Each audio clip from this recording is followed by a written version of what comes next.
And finally, we're going to take a look at combining some of the stretches with the reflections. So parent function on this one is our inverse, or 1 over x. You want to identify the transformation as well. I apologize, I really should have had that as a separate line on these slides. So with the 3 in the numerator, that is not grouped with the x, so that is vertical, so it's normal. So it's a vertical stretch by 3. And the negative is grouped with the x. Anything grouped with the x is horizontal, so this is a horizontal reflection. Critical point on this one, what we want to do is identify those asymptotes when we've got the inverse or the inverse square. When it's just stretching and reflecting, that doesn't change the asymptotes. The only thing that will change the critical point for any of the functions is when you shift it. So for today, all of our critical points are going to be normal. Domain, what's in the denominator cannot equal 0, so x cannot equal 0.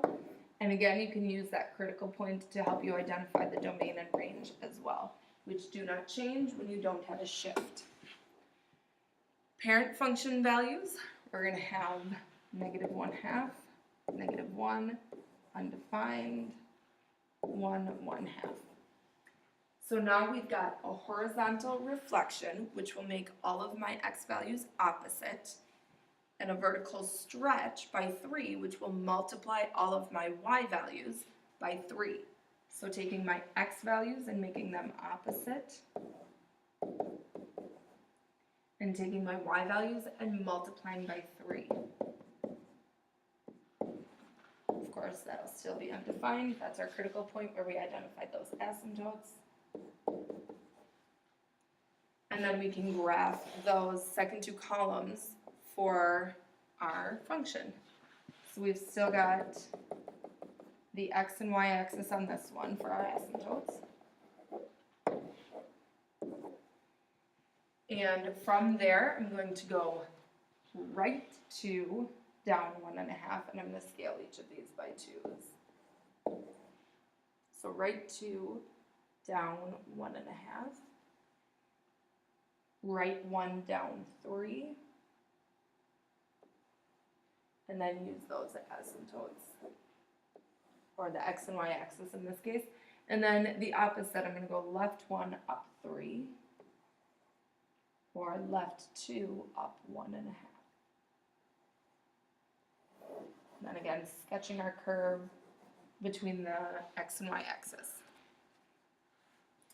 Last one, I'm sure you are relieved. I know the last couple of days have been long videos, and I do apologize. I wanted to make sure we saw one of each parent function in order to keep those fresh in our mind. So there's our parent function. We have negative outside the x, so that is a vertical reflection.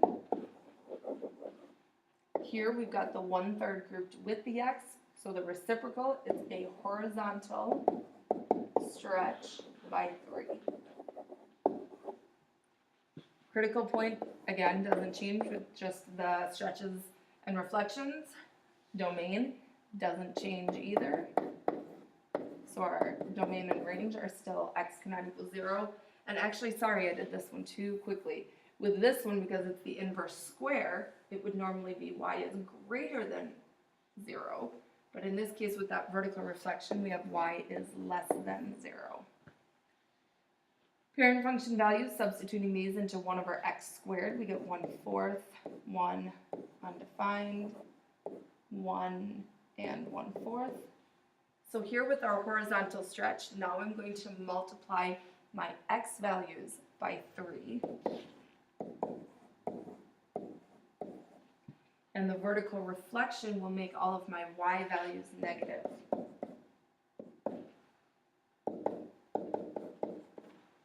So we're going to plot those red values on our graph. Starting with our asymptotes.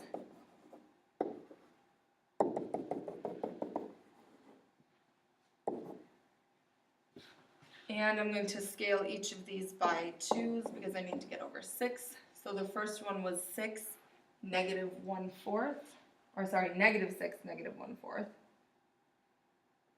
So that's going to be about there. and then -3, -1. And then using those axes or asymptotes to sketch. And then on the flip side, 3, -1, and 6, -1/4. Using our axes to sketch the curves. And your U-try question. Make sure you identify the parent function as well as the transformation that'll help you get started.